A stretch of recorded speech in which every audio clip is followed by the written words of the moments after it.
Hey guys, I'm Liliana. Welcome to my channel. In today's video, I'm going to show you how to make this a beautiful buttercream cake with an illusion that the cake is elevated. I'm also going to show you how to create edible paint and how to paint on buttercream and also how to insert flowers from the florist. So if you guys want to learn how to make this, well, keep on watching.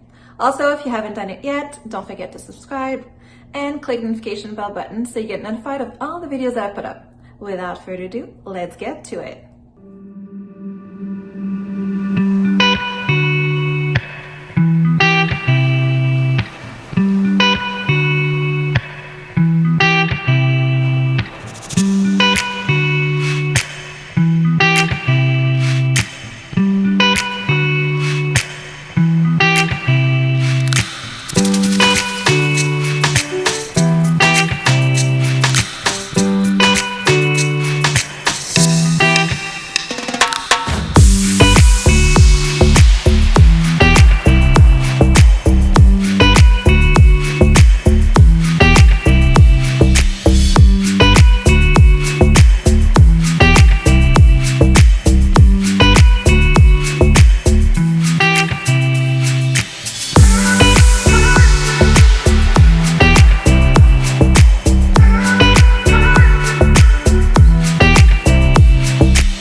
product. This is how I created this beautiful cake. There's so many techniques here that are very interesting, and one of them is for the edible paint.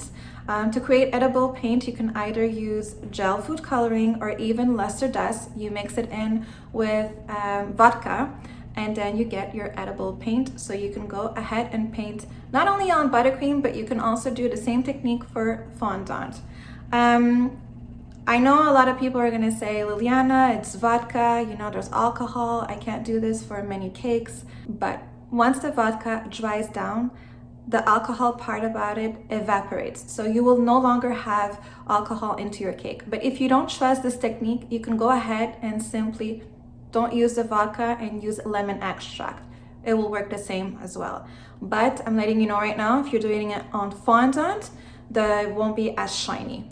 So for the elevating technique, I was using wood that I stacked together to the height that I needed. But if you don't have that, you can also use cake boards that you cut. What you need to know is do not make it too small, or else your cake is gonna be very wobbly. This technique that I show, it's only for a simple tier cake, not for a three-tier cake, because I'm telling you, it's not gonna work, and your cake is gonna be very, very wobbly. You have to stack it in a different way. For the flour, if you're using a flour that comes from a store or florist, you have to make sure that you will never insert that flour directly into your cake. The reason why, because florists and stores, they have preservatives to keep the flour longer. If you insert that flour directly into a cake, what's gonna happen is you're gonna contaminate your cake, and you don't want that. So what I do, there's many techniques, but what I like to do is simply tape the entire stem with flour tape, and then I insert my stem into a straw that is inserted in my cake. And that is it. I really hope you guys enjoyed. And before you guys leave, if you haven't done it yet, subscribe to my channel, comment down below, and click the notification bell button so you get notified of all the videos that I put up. Thanks for watching, and see you in the next one.